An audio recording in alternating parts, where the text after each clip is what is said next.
paano mag-dark mode ng Facebook application. So, make sure lang na buhay ang ating Wi-Fi network. At dito, punta tayo sa may Facebook application. Dito sa may kanang babang bahagi, may makikita kayo dyang menu. Ito, sa baba. Click lang natin. Scroll down. And hanapin nyo itong settings and privacy. So, ayan guys. Puti siya. Puti ang ating homepage ng ating messenger application. So, gagawin natin black or tinatawag na dark mode. So, click na natin itong settings and privacy.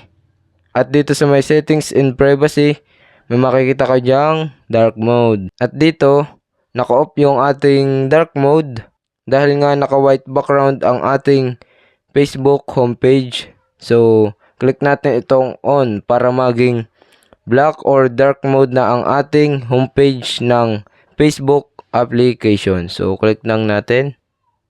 So, yan. Pagka-click natin, automatic na mag-black itong homepage ng ating Facebook application. So, ganun lang kadali mag-dark mode ng ating Facebook homepage application. So, yun lang guys. Kapag may katanungan kayo, comment down below. At kapag hindi ko pa kayo subscriber, mag-subscribe lang kayo sa aking YouTube channel.